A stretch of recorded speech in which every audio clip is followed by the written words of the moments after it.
Hi. Hey, I'm with Darrell Bluhm, who has been a student of mine, and I've been a student of his for many, many years. And I'm going to ask him two questions. First of all, Darrell, you've been coming to my awareness and movement classes for a long time. And so I would be curious as to what it is that you're getting out of the classes. And the second question is, how is it impacting your teaching of the many disciplines that you teach? Well, there's a number of answers to that question, probably, but the first thing is I'm coming back because of how much I enjoy your process of teaching and how much I've stolen. I was working at the Oregon Shakespeare Festival for all these years well, really since you started teaching these classes with the beginning of the pandemic. And the actors that I worked with were getting a lot of lessons that were my takes on how I could translate your ATMs into functional integration lessons. And it was incredibly rich study for me. And as I've said to you many times, I just appreciate how you're kind of deconstructing and reconstructing classic Feldenkrais lessons, but with a level of specificity that I don't find anywhere else, quite frankly.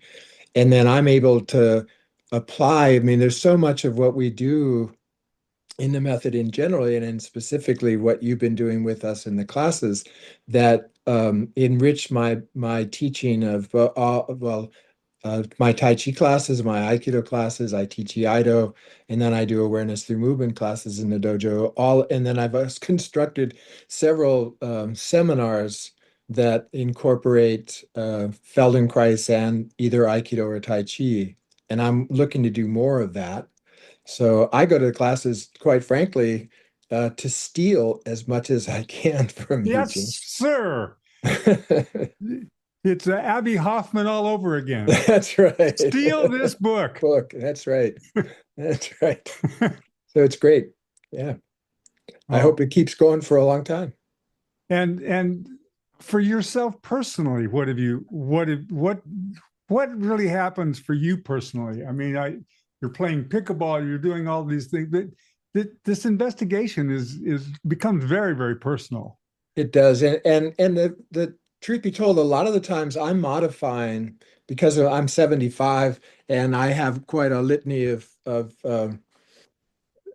musculoskeletal injuries, and I have two prosthetic joints. And so there's times where we're doing things on all fours, which I can do for a while, but it gets uncomfortable. So I'll do them sitting and up against the wall, Yeah. or I transfer a lot of the lessons into sitting rather than being on the floor some of the times, just because of the limitations that are just there for me. But it's also there's so much there's nothing I've never been bored. I've been doing this work since I actually first encountered awareness through movement lessons in the late 70s. And so I've been doing some kind of Feldenkrais work, and it's really um, it's one of those disciplines where you can just constantly adjust towards and appropriate for the changes that aging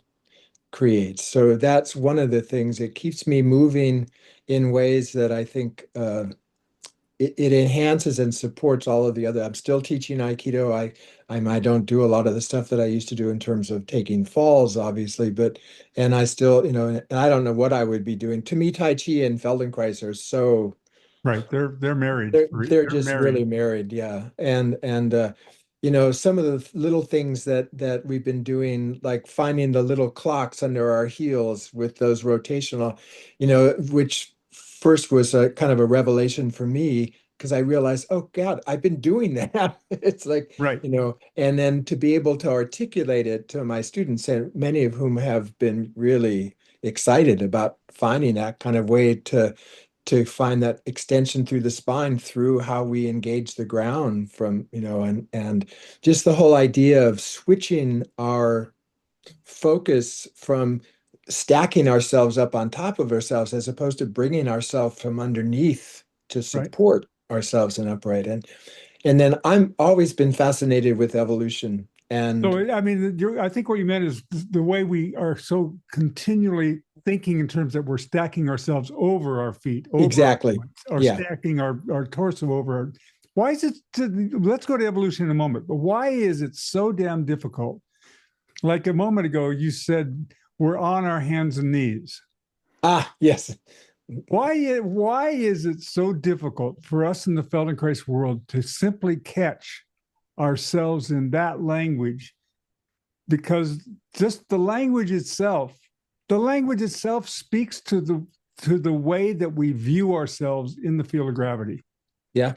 Well, we don't, if we go down that road, I have a whole lot of issues about how our language interferes with our ability to, first of all, recognize our connections to the world Right, because and we have a language that views represents everything as things, right, and none of us are things. We're all process. We're all right. in process, and that, which is something that is sort of gets really difficult to talk about it.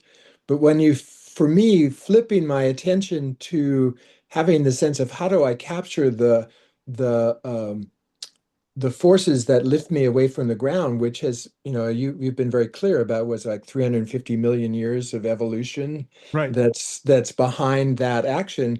Um, it changes, it's like the difference between just the idea that gravity sucks, right, right? To recognize that gravity uplifts.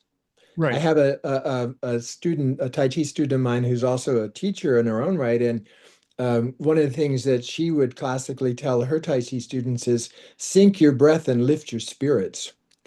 But there's gravity and there's levity, Right, and the gravity and levity exist simultaneously. right. And so it's shifting our attention to gravity in a way that, yeah, it's important, like in there's movements in the form where we want to join with the downward Of course. element that gravity gives us, but that's all in preparation, and it's only has only significance if we're simultaneously capturing the forces that keep us upright. It makes a So, difference if you lift yourself down rather than fall. yeah. Well, I don't know. One of my experiences years ago was taking Alexander lessons because the person that hired me at OSF is an Alexander teacher, John Sipes, and there were times where he would ask me to come out of the chair, imagining myself just staying in the chair. I mean, or vice versa. Right. This kind of paradoxical instruction, which I find you doing in ways that just flips things around in a really it always captures my curiosity and almost always leads to something that is like a little bit of an aha, even though, how long have both of us been doing these things? It's Forever. seems like. Yeah, I enjoyed the lesson I just titled "Get My Old Fat Ass Out of the Couch." Yes, my sister-in-law did that lesson with me. She was visiting. It was her first. I didn't realize she had never done a lesson before, but she's a dancer, and she was up doing ballet stuff, and which I have an issue with, but it was that's her background. So, but it was really fun to watch how excited she got by just the absolute effortlessness with which she could come in and out of. She doesn't have a fat ass, but I do. Yeah, me too. Okay, I'm going to turn this recording off.